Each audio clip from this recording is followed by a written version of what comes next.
Bien, ravi de vous retrouver pour une nouvelle vidéo sur Spinoza, cette série de vidéos consacrées à l'éthique de Spinoza. Aujourd'hui, pour parler de la question, de cette question de l'élaboration de la notion de substance unique chez Spinoza, des notions de substance, d'attributs et de mode, telles que Spinoza les conçoit de manière assez originale, en rupture, je dirais parfois même en contradiction, si vous voulez, même d'un certain point de vue, par rapport à Descartes. Alors, revenons donc à cette critique de Descartes, pour qui la substance n'est pas une essence unique, absolue, illimitée, dont les différentes pensées ne seraient que des modes. La substance n'est pas non plus, chez lui, comme elle le sera chez Spinoza, le terme ultime d'une analyse régressive qui va vers le fondement. C'est plutôt d'abord tout sujet, et en premier lieu tout sujet individuel, un moi pensant. La découverte de la substance se fait dans la seconde méditation, chez Descartes. Aucun des attributs de la pensée, désirer, concevoir, etc., ne peut être posé en lui-même, distingué des actes de la pensée. Seul le moi peut être posé en lui-même, posé distinctement de ses modes. Les modes de la pensée n'ont pas d'existence hors du moi. C'est à partir du moi comme substance pensante que la substance, héritée des autres réalités, peut être connue. J'ai en moi, à titre d'idée innée, la distinction entre substance et mode. La méthode chez Descartes vise toujours à la substantialité de l'individu, si vous voulez. Il faut distinguer différents sens du terme substance. Dieu et créature. Dans tous les cas, la substance est ce qui est capable d'exister à part. Mais il faut réserver à Dieu la définition de la substance comme existante absolument par soi. Ce qui est conçu comme n'ayant besoin que de soi-même pour exister. À proprement parler, il n'y a que Dieu qui soit tel. Substance et attributs essentiels sont identiques quand on considère leur réalité. La distinction est une distinction de raison. L'attribut n'est qu'une distinction de raison, parce que l'attribut est ce que je conçois de la substance comme constituant son essence. Considérant l'idée de Dieu, le court traité de Spinoza donc considère que la preuve ontologique présuppose toujours une pensée précise de l'infini. S'il est possible de présenter des preuves par les effets, c'est que nous avons déjà en nous l'idée de Dieu, en tant qu'idée impliquée par tout attribut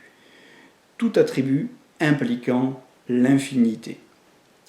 Quelle est cette conception précise de l'infini qui va conduire Spinoza à modifier et les preuves de l'existence de Dieu chez Descartes et sa conception de la substance? Bien, premièrement, que l'infini ne peut pas être composé de parties distinctes. Il ne peut pas être obtenu par sommation de choses finies. Il est plutôt donné comme condition de possibilité de toute partition. Toute détermination, vous vous souvenez de la formule, est privation. C'est le fini qui est une négation de l'infini. L'infini est en soi indivisible. L'infini est continu. Il ne peut y avoir deux infinis, mais un seul. Cet infini est immuable, existant par soi. Il ne peut être changé, étant éternel. Voilà les 3 points. Donc le deuxième point, c'est qu'il ne peut pas y avoir deux infinis, mais un seul. Le troisième point, troisième différence remarquable, que cet infini est immuable, existant par soi, ne peut être changé parce qu'il est éternel. Bon, la substance étant conçue comme ce qui est par soi, en un sens absolu, il faudra dire que toute substance est infinie et que toute substance appartient à l'être divin de telle sorte que l'étendue et la pensée, concevables d'abord comme des substances, sont plutôt, en réalité, pour Spinoza, dans son vocabulaire, des constituants exprimant la substance. Ce sont des attributs. Ce qui nous empêche de comprendre l'infini, c'est que nous l'imaginons composé de parties, saisissables séparément, sans que le tout soit pour cela nécessaire. Mais de l'étendue, attribut de la substance, on ne peut dire qu'elle a des parties, ni qu'elle puisse devenir plus petite ou plus grande, ni qu'aucune de ces parties puisse être conçue séparément, attendu que par sa nature, elles doivent être infinies. L'infini en raison de l'indivisibilité de l'étendue. En infinitisant l'étendue, Spinoza lui accorde du même coup les mêmes propriétés qu'à la divinité. Il faut donc désormais entendre par substance toutes les réalités infinies, indivisibles, qui ont la puissance d'exister et de produire des effets par elles-mêmes. Ensuite, il faudra montrer qu'il ne peut exister deux substances de même attribut. L'attribut n'est pas un adjectif, comme le sont en théorie le propre, les propriétés, mais un substantif qui permet de reconnaître ce dont il est l'attribut. Connaître un seul attribut, c'est d'une certaine façon les connaître tous. Nous ne connaissons que deux types de réalités, l'ordre corporel et l'ordre mental. Et par là, toutes nos connaissances se rapportent soit à l'étendue, soit à la pensée. En un sens, on peut dire que l'homme ne connaît que deux attributs dans lesquels il retrouve tout ce qui contient l'idée d'un infini positif.